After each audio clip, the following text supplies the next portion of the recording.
TVN 한국교통방송입니다.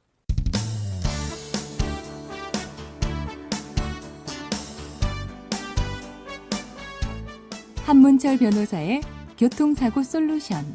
이 시간 진행의 한문철 변호사입니다.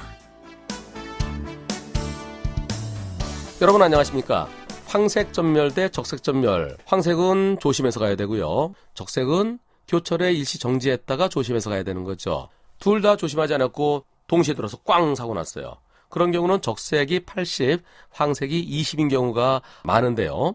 한편 적색전멸일 때 일시정지하지 않고 들어갔다가 사고 났을 때 신호위반 사고라는 거 여러분 알고 계십니까? 아마 모르시는 분들이 더 많을 겁니다. 황색전멸이나 적색전멸에 무슨 차이가 있어? 황색은 조심하고 적색은 더 조심하고, 근데 내가 더 조심하지 못했을 뿐인데 그것은 11대 중과실이 아니야, 이렇게 생각하는 분들이 더 많으실 텐데요. 하지만 황색전멸은 11대 중과실 아닙니다. 왜냐하면 신호등 없는 교차로 지나다 사고 난 거니까요. 그렇지만 적색전멸은 일시정지 하라는 신호예요. 일시정지 스톱을 하라는데 왜 스톱하지 않았느냐? 그게 바로 신호위반이에요. 따라서 적색전멸에 멈추지 않고 들어갔다 사고 나면 신호위반으로 형사처벌도 받고 또 과실도 내가 더 많고. 그런데 언제나 적색전멸이 더 많이 잘못한 것은 아닙니다.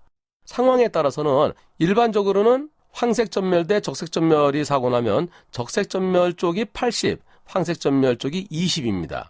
경우에 따라서는 플러스 마이너스 10이 될 수가 있겠죠. 하지만 그 반대가 될 수도 있어요. 즉 황색전멸이 80, 적색전멸이 20이 될 수도 있는데요. 제가 진행했던 소송 사건 중에 적색전멸차가 먼저 들어갔습니다. 황색전멸차가 나중에 들어왔어요. 근데 나중에 들어오는 황색전멸차가 브레이크를 밟는다는 게 잘못해갖고 가속 페달을 밟았어요. 그래서 사고 난 것이 경찰 수사 결과 밝혀졌습니다.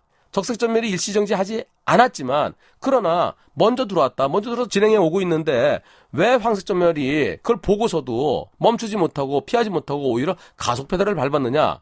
그 적색전멸 쪽은 운전자가 사망했습니다. 그 사건에 대해서 법원은 황색전멸을 80, 적색전멸을 20으로 판결했어요.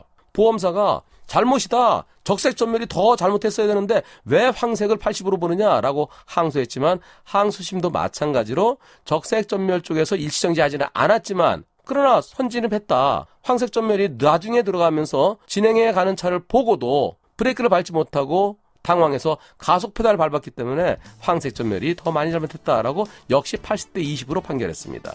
보험사가 대법원까지 갔지만은 대법원에서도 그대로 80대 20으로 굳어졌어요. 오늘은 여기까지입니다. 고맙습니다.